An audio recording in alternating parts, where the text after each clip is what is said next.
ಎಲ್ರಿಗೂ ನಮಸ್ತೆ. ಇವತ್ತು ನವರಾತ್ರಿಯ 5ನೇ ದೇವಿಯಾದ ಸ್ಕಂದಮಾತ ಬಗ್ಗೆ ತಿಳ್ಕೊಳ್ಳೋಣ. ಮೊದಲಿಗೆ ಸ್ಕಂದಮಾತ ಹೇಗೆ ಜನನ ಆದ್ಲು ಅಂದ್ರೆ, ಯೂಶಲಿ ಒಬ್ಬೊಬ್ರು ರಾಕ್ಷಸರನ್ನ ಸಾಯಿಸಕ್ಕೆ ಒಂದೊಂದು ದೇವಿಯರು ಹುಟ್ಕೊಂತ ಇದ್ದಾರೆ. ಅದೇ ರೀತಿ ತಾರಕಾಸುರ ಅನ್ನೋ ರಾಕ್ಷಸನ ಉಪಟಳ ಜಾಸ್ತಿ ಆಗಿರುತ್ತೆ. ಆ ಕಾರಣಕ್ಕೆ ಆ ತಾರಕಾಸುರನ ಸಾಯಿಸೋದಕ್ಕೋಸ್ಕರ ಶಿವ ಶಕ್ತಿಯಿಂದ ಹುಟ್ಟುವಂತ ಮಗನ ಕೈಯಲ್ಲಿ ಮಾತ್ರ ಸಾಧ್ಯ ಆಗುತ್ತೆ ಅನ್ನೋದೊಂದಿರುತ್ತೆ. ಆ ಕಾರಣಕ್ಕೆ ಏನ್ ಮಾಡ್ತಾರೆ ಅಂದ್ರೆ, ಶಿವ ಮತ್ತೆ ಶಕ್ತಿ ಇಬ್ರು ಸೇರಿ ಅವರಿಂದ ಹುಟ್ಟುವಂತ ಮಗನೇ ಸ್ಕಂದ. ಸ್ಕಂದ ಅಂದ್ರೆ ನಮಗ್ ಗೊತ್ತು, ಕಾರ್ತಿಕೇಯ, ಮುರುಗನ್ ಅಂತ ತಮಿಳ್ನಾಡು ಕಡೆ ಕರೀತಾರೆ, ಅವರೇ ಸುಬ್ರಹ್ಮಣ್ಯ ಸ್ವಾಮಿ. ಈ ಸುಬ್ರಹ್ಮಣ್ಯ ಸ್ವಾಮಿಯಿಂದ ತಾರಕಾಸುರನ ವಧೆ ಆಗುತ್ತೆ ಅಂತ ಹೇಳ್ತಾರೆ. ಬಟ್ ಸ್ಕಂದ ಅವರು ಡೈರೆಕ್ಟ್ ಹುಟ್ಟಲ್ಲ, ಅದಕ್ಕೂ ಒಂದು ಸ್ಟೋರಿ ಹೇಳ್ತಾರೆ. ಅಂದ್ರೆ ಶಿವ ಮತ್ತೆ ಶಕ್ತಿ ಧ್ಯಾನದಲ್ಲಿ ನಿರತರಾಗಿರ್ತಾರೆ. ಅವರ ಆಜ್ಞಾ ಚಕ್ರ ಅಂದ್ರೆ ಈ ತರಡೆಯಿಂದ ಒಂದು ಬೆಂಕಿಯ ಉಂಡೆ ಹೊರಗಡೆ ಬರುತ್ತೆ. ಆ ಬೆಂಕಿಯ ಉಂಡೆಯ ಶಾಖ ಎಷ್ಟು ಇರುತ್ತೆ ಅಂದ್ರೆ ಅಗ್ನಿ ದೇವನಿಗೂ ಕೂಡ ತಡಿಯಕ್ಕಾಗಲ್ಲ. ಅದನ್ನ ಅವ್ರ ಕೈಯಲ್ಲಿ ಕೊಡ್ತಾರೆ, ಇದನ್ನ ನಿಭಾಯಿಸು ಅಂತ. ಆ ಅಗ್ನಿದೇವ ಆ ಶಾಖನ ತಡೆಯಕ್ಕಾಗದೆ ಗಂಗೆಯಲ್ಲಿ ಹಾಕ್ಬಿಡ್ತಾನೆ. ಆ ಗಂಗೆಯು ಕೂಡ ಆ ಶಾಖನ ತಡೆಯಕ್ಕಾಗದೆ ಆ ಬಾಲ್ ಅಂದ್ರೆ ಆ ಫೈರ್ ಬಾಲ್ ನ ತಗೊಂಡೋಗಿ ಒಂದು ಫಾರೆಸ್ಟ್ ಅಲ್ಲಿ ಇಡ್ತಾರೆ. ಕಾಡಿನಲ್ಲಿ ಇಟ್ಟಾಗ ಆ ಕಾಡಿನ ಹೆಸರು ಬಂದು ಸ್ಕಂದ. ಆ ಕಾಡಿನ ಹೆಸರು ಸ್ಕಂದ ಅಂತ ಇರೋ ಕಾರಣ ತಂದೆಗೆ ಸುಬ್ರಹ್ಮಣ್ಯ ಸ್ವಾಮಿಗೆ ಸ್ಕಂದ ಅಂತ ಕೂಡ ಹೆಸರು ಬರುತ್ತೆ. ಈ ರೀತಿ ಸ್ಕಂದನ ಜನನ ಆಗುತ್ತೆ, ಮತ್ತೆ ಆ ಸ್ಕಂದನಿಂದ ಆ ತಾರಕಾಸುರನ ವಧೆ ಆಗುತ್ತೆ ಅಂತ ಚರಿತ್ರೆ ಹೇಳ್ತಾರೆ. ಓಕೆ, ಈಗ ಆಧ್ಯಾತ್ಮಿಕ ಪಾಯಿಂಟ್ ಆಫ್ ವ್ಯೂ ಅಲ್ಲಿ ಏನು ಇದ್ರ ಅರ್ಥ ಅಂದ್ರೆ, ಶಿವ ಶಕ್ತಿ ಒಂದಾಗೋದು ಅಂದ್ರೆ ಶಿವ ಎಲ್ಲಿರ್ತಾನೆ, ಶಕ್ತಿ ಎಲ್ಲಿರ್ತಾಳೆ. ಶಿವ ಬಂದು ಯಾವಾಗ್ಲೂ ಅರ್ಥ ಮಾಡ್ಕೊಳ್ಳಿ, ನಿಮ್ಮ ಪ್ರಜ್ಞೆನ ನಾವು ಶಿವ ಅಂತ ಕರೆಯೋದು.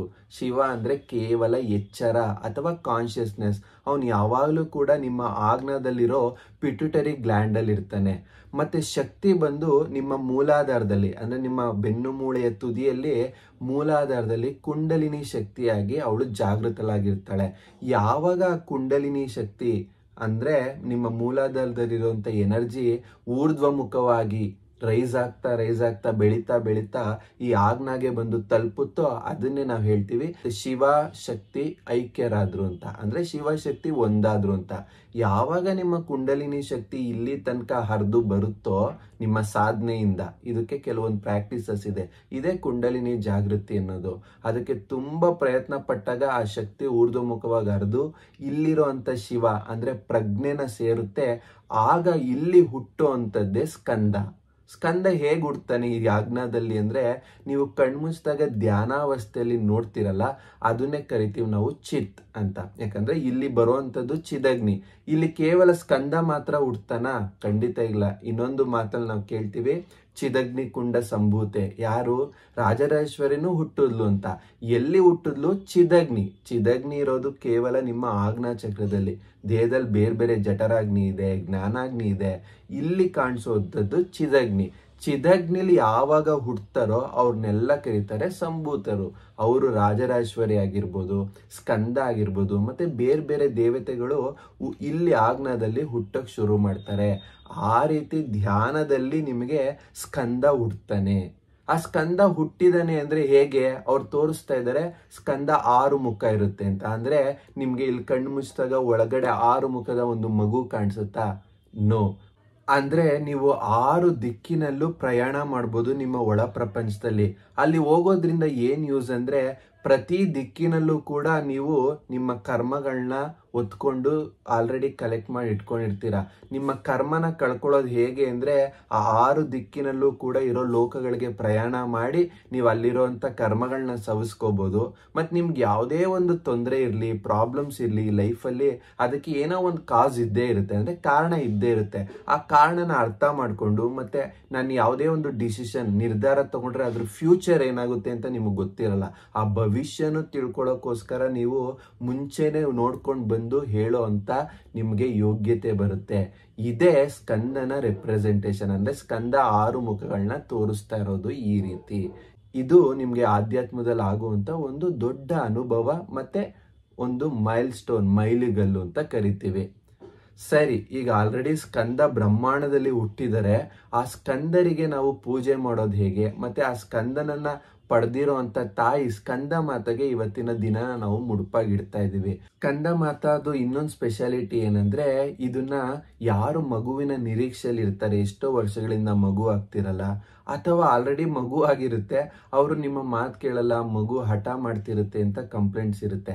ಅಂಥವ್ರು ಕೂಡ ಇವತ್ತಿನ ದಿನ ಸ್ಕಂದ ಮಾತನ್ನ ಬೇಡ್ಕೊಳ್ಳೋದ್ರಿಂದ ನೀವು ಬಯಸಿರೋ ಥರ ನಿಮ್ಮ ಮಗುವಿನ ಸ್ವಭಾವ ಬದಲಾಗಕ್ಕೆ ಹೆಲ್ಪ್ ಮಾಡ್ತಾಳೆ ತಾಯಿ.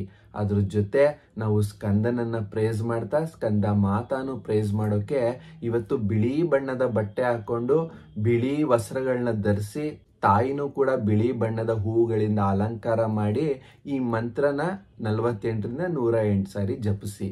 ಮಂತ್ರ ಬಂದು ಸಿಂಹಾಸನಗತಾ ನಿತ್ಯಂ ಪದ್ಮಾಶ್ರಿತ ಕರದ್ವಯ ಶುಭದಾಸ್ತು ಸದಾ ದೇವಿ ಸ್ಕಂದಮಾತಾ ಯಶಸ್ವಿನಿ. ಸಿಂಹಾಸನಗತಾ ನಿತ್ಯಂ ಪದ್ಮಾಶ್ರಿತ ಕರದ್ವಯ ಶುಭದಾಸ್ತು ಸದಾ ದೇವಿ ಸ್ಕಂದಮಾತಾ ಯಶಸ್ವಿನಿ. ಈ ಮಂತ್ರನ ಕಂಟಿನ್ಯೂಸ್ ಚಾಂಟ್ ಮಾಡಿ. ಅದ್ರ ಜೊತೆ ಇವತ್ತು ಬುಧ ಗ್ರಹ ರೂಲಿಂಗ್ ಪ್ಲಾನೆಟ್ ಆಗಿರ್ತಾರೆ. ಆ ಬುಧ ಗ್ರಹನ ಓಲೈಸ್ಕೊಳ್ಳೋಕ್ಕೋಸ್ಕರ ನೀವು ಆ ತಂದೆಗೆ ಹೆಸರು ಕಾಳನ್ನ ಒಂದು ಕಪ್ಪಲ್ಲಿಟ್ಟು ನಿಮ್ಮ ಹಾರ್ಟ್ ಹತ್ರ ಇಟ್ಕೊಂಡು 108 ಸಾರಿ ಬೀಜಾಕ್ಷರ ಮಂತ್ರನ ಚಾಂಟ್ ಮಾಡಿ. ಅಕ್ಷರ ಮಂತ್ರ ಬಂದು ಓಂ ಭ್ರಾಂ ಭ್ರೀಂ ಭ್ರೌಂ ಸಹ ಬುಧಾಯ ನಮಃ. ಈ ಮಂತ್ರನ ಕಂಟಿನ್ಯೂಸ್ ಚಾಂಟ್ ಮಾಡಿ. ಸ್ಕಂದ ಮಾತಾಗೆ ಇಷ್ಟವಾಗಿರುವಂಥ ನೈವೇದ್ಯ ಬಂದು ಬಾಳೆಹಣ್ಣಿನಿಂದ ಮಾಡಿರುವಂಥ ಯಾವುದೇ ಒಂದು ಸಿಹಿ ಪದಾರ್ಥ ಆ ತಾಯಿಗೆ ಅರ್ಪಿಸಿ. ಈ ರೀತಿ ತಾಯಿನ ಪೂಜೆ ಮಾಡಿ ಅದ್ರ ಜೊತೆ ನಿಮ್ಮ ಸಾಧನೆ ಕೂಡ ಜಾಸ್ತಿ ಮಾಡಿ ಆ ಎಬಿಲಿಟಿ, ಆ ಯೋಗ್ಯತೆನ ನಾವು ಕೂಡ ಬರೆಸ್ಕೊಳ್ಳೋಣ. ನಮ್ಮ ಕುಂಡಲಿನಿ ಶಕ್ತಿ ಜಾಗೃತಿ ಆಗಕ್ಕೆ ನಾವು ಪ್ರಯತ್ನ ಪಡೋಣ. ಸುಮಾರು ಸಾಧನೆಗಳ ನಂತರ ನಿಮಗೆ ಈ ಅನುಭವಗಳಾಗುತ್ತೆ. ನಿಮ್ಮ ಕಣ್ಣಿನ ಮಧ್ಯ ಕೆಲವೊಂದು ಆಯುಧಗಳು ಕಾಣಿಸುತ್ತೆ. ಆ ರೀತಿ ಆದಷ್ಟು ಬೇಗ ಆಗಲಿ.